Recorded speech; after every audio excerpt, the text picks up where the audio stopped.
Everyone. सो आज हम करने वाले हैं 12th क्लास की जो एक पोएम है, फोर्थ चैप्टर वाली पोएम है जिसका नाम है अ थिंग ऑफ ब्यूटी, जो कि लिखी है जॉन कीट्स के द्वारा। जॉन कीट्स एक बहुत ही रोमांटिक पोइट है। अगर हम जॉन कीट्स की बात करें, बहुत ही रोमांटिक एक पोइट हैं जिन्होंने ये पोएम लिखी है अ थिंग ऑफ ब्यूटी। और थिंग ऑफ ब्यूटी में उन्होंने नेचर के बारे में बताया है। ये एक नेचर पोइट है। वैसे ये सर्जन बनना चाहते थे, मगर ये नेचर के पोइट बन गए थे बाद में, क्योंकि भगवान जो चाहते हैं वही होता है। मगर इन्होंने ऐसी पोएम्स लिखी जो पाठक है वो उसके अंदर वैसी ही इमेजरी उन्हें मिली जैसा कि जो पोइट है वो दर्शाना चाहते थे। सो जॉन कीट्स एक ऐसे पोइट हैं जो कि बहुत ही कम उम्र में जिनकी डेथ हो गई थी। इनको ट्यूबरकुलोसिस था, टीबी की इन्हें बीमारी थी, तो ये घर से बाहर बहुत कम निकलते थे। अपनी खिड़की से ही ये बाहर देखते रहते थे, नेचर को एंजॉय करते रहते थे और अपनी जो पोएम्स थी, अपने जो वर्क्स थे, उन्हें लिखते रहते थे। सो आइए जानते हैं जॉन कीट्स के बारे में। पहले थोड़ा सा पढ़ लेते हैं, उसके बाद में फिर हम इनकी पोएम के बारे में, जो इनकी पोएम है अ थिंग ऑफ ब्यूटी, उसे वर्ड टू वर्ड फिर हम पढ़ेंगे। ठीक है, now a thing of beauty. John Keats 1795 to 1821, जैसा कि आपने देखा कि इनका टाइम स्पैन बहुत कम है, was a British romantic poet. Although train to be a surgeon, हालांकि ये सर्जन के रूप में ट्रेंड किया गया था, इनको सर्जन बनना चाहते थे। Keats decided to devote himself wholly to poetry, पर बाद में इन्होंने डिसाइड किया कि ये अपना जीवन जो है वो समर्पित कर देंगे, डिवोट कर देंगे, समर्पित कर देंगे। किसे समर्पित कर देंगे? पोइट्री को, कविता को। Okay. Keats secret, his power to sway and delight the readers.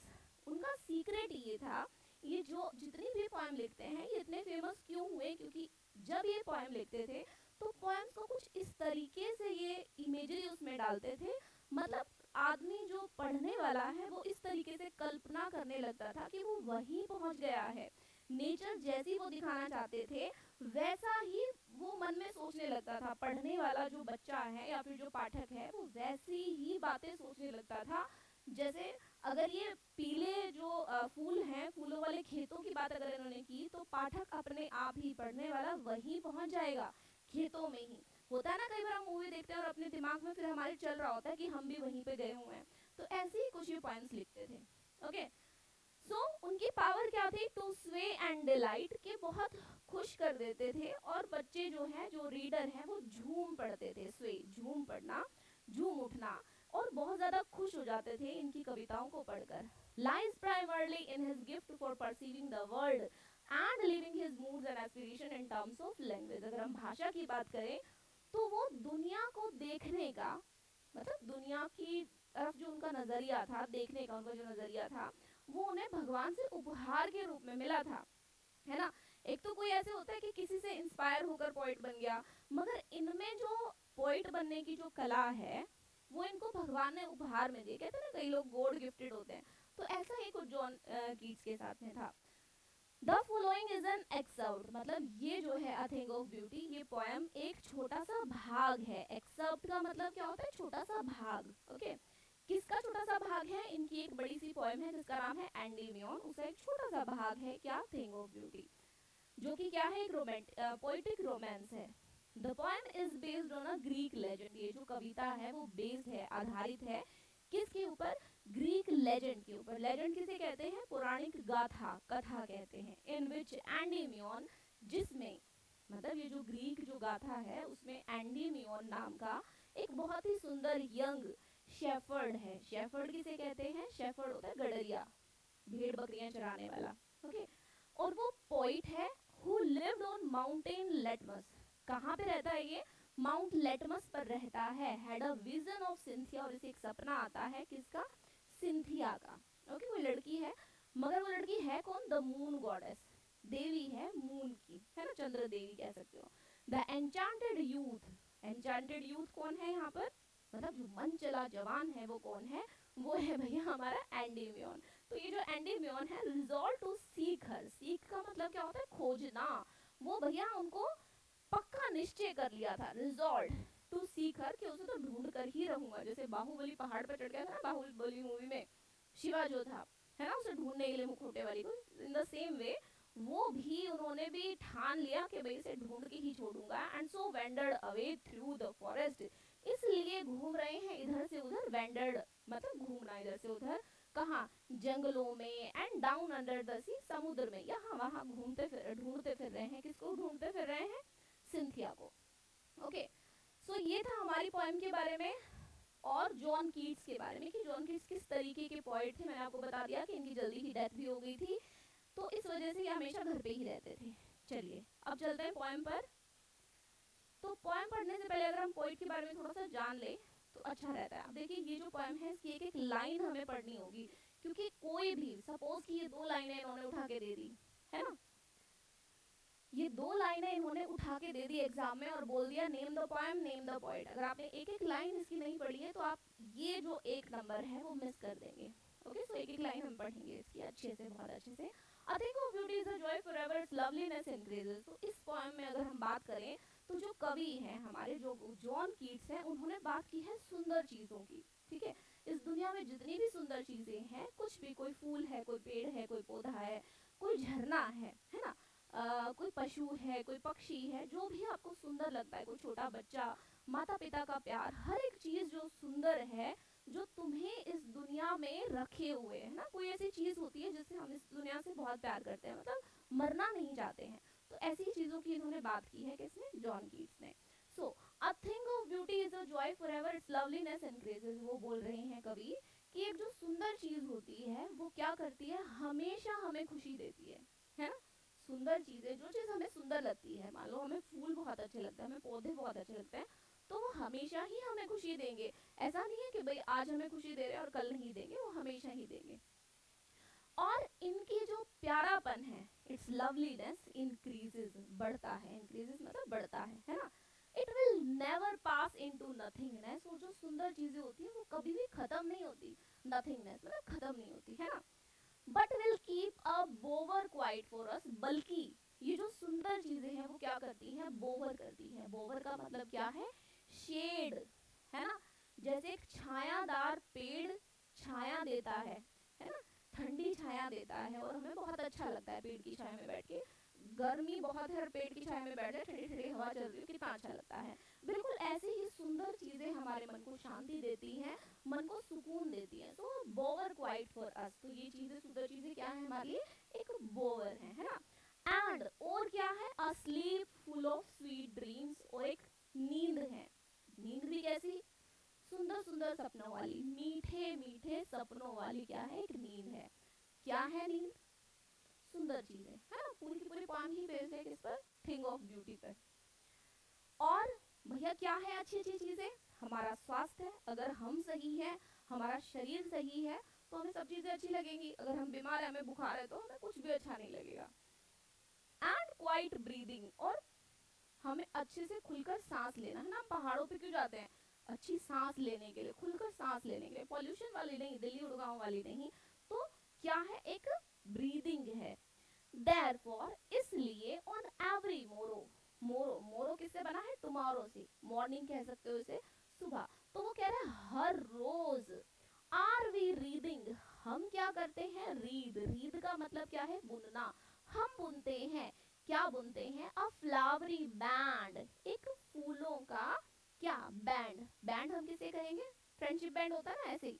तो हम क्या बनाएंगे, अपना बैंड बनाएंगे, अपना ब्रेसलेट बनाएंगे, किससे, to the earth, bind us to the earth, जो कि हमें बांधेगा किससे, इस धरती से। मतलब ये जितनी भी सुंदर सुंदर चीजें हैं, एक प्यारी सी नींद है ना, छायादार पेड़, ये सारी की सारी चीजें हमें क्या करती हैं, इस धरती से जोड़े रखती हैं। हमारा मरने का मन नहीं करता। जितनी भी सुंदर चीजें हैं, जो भी चीजें हमें अच्छी लगती हैं, उनकी वजह से हम क्या है, मरना नहीं चाहते, दुनिया में ही रहना चाहते हैं। Is it everyone. चलिए आगे। अब वो कह रहा है, यहाँ तक तो उसने अच्छी अच्छी चीजों की बात की है, अब आगे वो बात क्या कह रहा है कि अ फ्लावरी, अच्छा ये तो हो गया। स्पाइट ऑफ, स्पाइट ऑफ का मतलब क्या है, के बावजूद।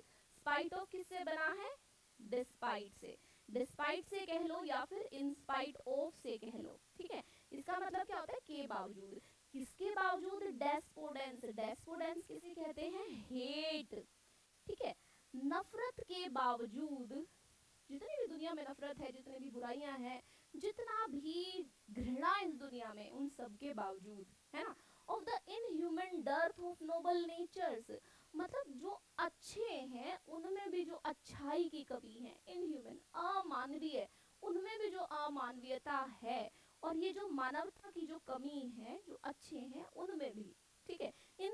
बावजूद, और किस किस चीज के बावजूद, ऑफ ग्लूमी डेज, ग्लूमी किसे कहेंगे, सैड, है ना, जितने भी तुमने दुख देखे हैं, दुख वाले दिन देखे हैं, उन सब के बावजूद, और किसके बावजूद, और भी चीजें हैं, ऑफ ऑल द अनहेल्दी, और जितना भी अनहेल्दी, अनहेल्दी से वही मतलब है कि भैया जितनी भी बुरी चीजें हैं, अब जीवन में ऐसा तो है नहीं कि किसी को सिर्फ खुशियां ही खुशियां मिले, तो दुख भी मिलेंगे, है ना, तो जो भी दुख हैं, जो भी बुराइयां हैं, उनके बावजूद, and over darkened ways made for our searching, और ये जो बुरी बुरी चीजें हैं जो हमें ढूंढती हैं, है ना, खुशियों को तो हमें ढूंढना पड़ता है, मगर बुरी चीजें जो होती हैं वो हमें ढूंढती हैं, है ना, तो ऐसा ही कुछ कवि ने कहा है, क्या कहा है, एंड ओवर डार्कन्ड वेज, और वो बुरी चीजें, वो बुरे रास्ते जो हमें ढूंढते हैं, जो हमें ढूंढने के लिए ही बने हैं, yes, in spite of all, वो कह रहा है हाँ, इन सब चीजों के बावजूद, घृणा के बावजूद,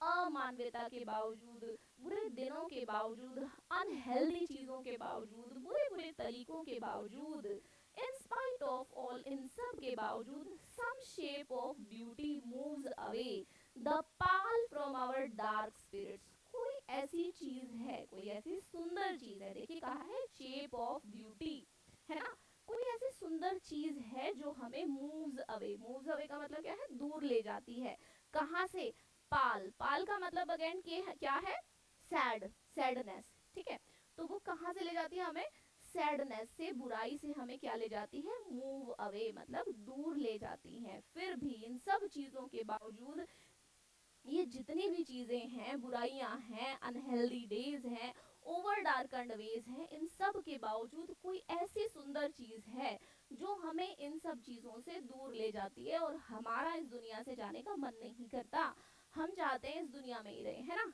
मान लो आपको किसी ने डांट दिया, धमका दिया, पर फिर बहुत मूड खराब हुआ, रोए धोए सब कुछ किया, पर उसके बाद मम्मी ने मना लिया, है ना, तो माँ के लिए, माँ के प्यार के लिए हम क्या करते हैं, हमें ये दुनिया अच्छी लगती है ना, कि भाई बुरा है तो फिर अच्छा भी तो है, ओके, सो क्या कह रहा है कवि यहाँ पे, made for our searching, yes, in spite of all some shape of beauty, कोई ऐसी सुंदर चीज है जो हमें दूर ले जाती है इन बुरी चीजों से, फ्रॉम आवर डार्क स्पिरिट्स, हमारे इन बुरे दिनों से, इन बुरी चीजों से, इन बुराइयों से, नेगेटिविटी से, कोई ऐसी चीज है जो हमें बचाती है ना, नाउ अब वो कौन कौन सी ऐसी चीजें हैं जो हमें अच्छी लगती हैं, जो हमें इन बुराइयों से बचाती हैं, जैसे कि सच द सन, जैसे कि सूरज है, जैसे कि मून है, सुंदर लगता है ना, सर्दियों में सूरज भी अच्छा लगता है, okay, trees old and young, पेड़ है पुराने नए, है ना,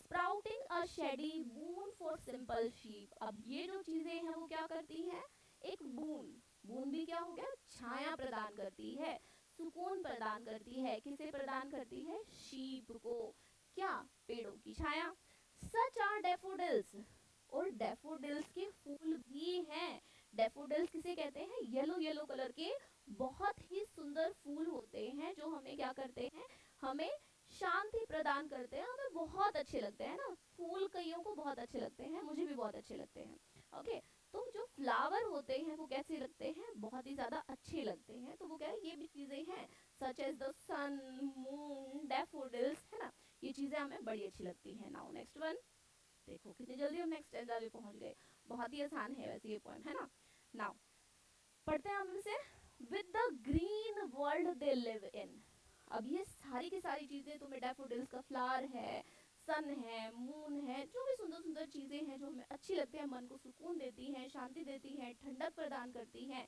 ये सारी चीजें तुम्हें कहाँ मिलेंगी, ग्रीन वर्ल्ड में, ग्रीन वर्ल्ड का मतलब क्या है, नेचर, है ना, प्रकृति, ये जो प्रकृति है हमें क्या देती है, अच्छी लगती है, सूदिंग, हमारे मन को सुकून देती है, एंड क्लियर रिल्स, इसके अलावा और क्या है, रिल्स, रिल्स किसे कहेंगे, रिल्स हम कहेंगे स्ट्रीम को, स्ट्रीम किसे कहेंगे, झरने को, और क्या है भैया, साफ पानी का झरना, that for themselves cooling covered make against the hot season, जो कि गर्मी के मौसम में अगर तुम्हें ठंडा ठंडा पानी का झरना दिख जाए तो कितना मजा आ जाए, है ना, बहुत बढ़िया, पहाड़ों पे गए हो गर्मी की छुट्टियों में, जून की छुट्टियों में, वहां पे झरना बह रहा है ठंडे पानी का, आहा, मजा आ जाएगा, है ना। तो ऐसा ही वो कह रहा है कि ये जो चीजें हैं ये हमें इस धरती से बांधे रखती है। कहा था ना flowery band bind us to the earth, ऐसा ही था मे बी। ओके, नाउ आगे बढ़ते हैं। द मिड फॉरेस्ट ब्रेक, वो कह रहा है जंगल, घने जंगल। ब्रेक का मतलब यहाँ पे क्या है, डेंस, है ना। डेंस, डेंस किसे कहेंगे भैया, घने जंगल, जहाँ पे घने पेड़ हो ऐसा जंगल। Rich with a sparkling of fair musk rose, और उस जंगल में हमें क्या मिलेंगे, हमें मिलेंगे स्प्रिंकलिंग, चमकते हुए मस्क रोज, सुंदर सुंदर क्या, गुलाब के फूल, खिलते हुए गुलाब के फूल हमें दिखेंगे। कहाँ पे, इस ग्रीन वर्ल्ड में। बहुत अच्छे लगेंगे, बहुत सुंदर लगेंगे, है ना। तुम झरना है, गर्मी से तुम राहत लेकर आए हो झरने में, आगे जाके देखो थोड़ी सी पहाड़ों में जून की गर्मियों में, तो तुम्हें सुंदर सुंदर गुलाब के फूल दिख रहे हैं, हाँ हाँ हाँ, मजा आ जाएगा। And such too is the grandeur of the dooms we have imagined for the mighty dead. अब देखो, कभी कभी तुम्हें खुश कर रहा है, कभी फिर से दुखी कर रहा है। अब देखो, अभी तो खुशियां दिखा दी, झरना वरना दिखा दिया, है ना, मस्क रोज ब्लूम होते हुए दिखा दिए। अब कभी कहाँ पर आ गया है भैया, डूम पर। डूम किसे कहते हैं, डेथ, है ना। तो वो कह रहा है कि ऐसे ही, एंड सच टू, ऐसे ही और भी चीजें हैं, जैसे कि ग्रैंड्योर, शान, किसकी शान, डूम्स, डेथ, किसकी डेथ, जो कि हमने इमेजिन की है, किसकी इमेजिन की है, माइटी डेड। माइटी डेड कौन होते हैं, डेड तो सुना था, माइटी, माइटी मतलब शक्तिशाली। शक्तिशाली कौन मरता है, योद्धा मरते हैं, हमारे फौजी जो जवान हैं वो शहीद होते हैं, वो कौन है, वो माइटी डेड हैं। ओके, तो वो कह रहे हैं वो जो चीजें हैं वो भी हमें बड़ी अच्छी लगती है, हमारी शान है देश की, है ना। तो यही, and lovely tales that we have heard और रेड, और इन्हीं शक्तिशाली योद्धाओं की, इन फौजियों की शहादत की जो ये कहानियां हैं, टेल्स का मतलब क्या है, स्टोरी, है ना। ये जो लवली लवली स्टोरीज हैं, ये जो कहानियां हैं जो हम सुनते हैं या फिर पढ़ते हैं, ये सारी की सारी कहानियां। An endless fountain of immortal drink, और एक ऐसा झरना, एक ऐसा फव्वारा जिसमें से पानी बहता है, कैसा, इमोर्टल, जो कभी खत्म नहीं होता, ऐसा पानी आता है। पोरिंग ऑन टू अस, और हमारे ऊपर वो बरस रहा है। कहाँ से बरस रहा है, हेवंस ब्रिंक, ब्रिंक किसे कहते हैं, कॉर्नर, कॉर्नर कहें, किनारा कहें, जो कि स्वर्ग के किनारे से हमारे ऊपर बरस रहा है। अब देखिए, कोई शुरुआत नहीं है, कोई एंड नहीं है, बीच की कुछ लाइनें उठा के हमारे सिलेबस में डाल दी गई हैं। तो हालांकि मैंने समझाने की कोशिश की है कि एंडेमियन एक बहुत बड़ी पोएम है, जिसके 2 स्टेंजास आपकी सिलेबस में डाल दिए गए हैं बीच में से कहीं से। मैंने समझाने की बड़ी कोशिश की आप लोगों को कि सुंदर चीजें हैं, बुरी चीजें भी हैं, पर उन बुरी चीजों के बावजूद भी हम इस दुनिया से बंधे हैं उन अच्छी चीजों के लिए, उन सुंदर सुंदर और प्यारी प्यारी चीजों के लिए, उन चीजों से, उन इंसानों के लिए जो हमसे प्यार करते हैं, जिनसे हम प्यार करते हैं, उन चीजों के लिए हम इस दुनिया में हैं और जाना भी नहीं चाहते हैं। कमाल की बात है। ओके, सो एवरीवन, ये थी हमारी पोएम जिसके हमने 2 स्टैंजा पढ़े। होपफुली आपको समझ में आया होगा, एक एक लाइन, एक एक वर्ड मैंने समझाने की कोशिश की है, क्योंकि एग्जाम में आपको कोई भी लाइन उठा के दे देंगे स्टैंजा की और पूछेंगे कि कहाँ से है, कौन सा पोएम, कौन सी है, पॉइंट कौन सा है। तो ऐसे ही हम आगे सारी ही पोएम्स कंटिन्यू करेंगे, इसके क्वेश्चन आंसर्स को भी मैं कोशिश करूंगी डिस्कस करने की। So everyone, thank you so much, that's all for today. Kindly share, like and comment on the video. Thank you so much.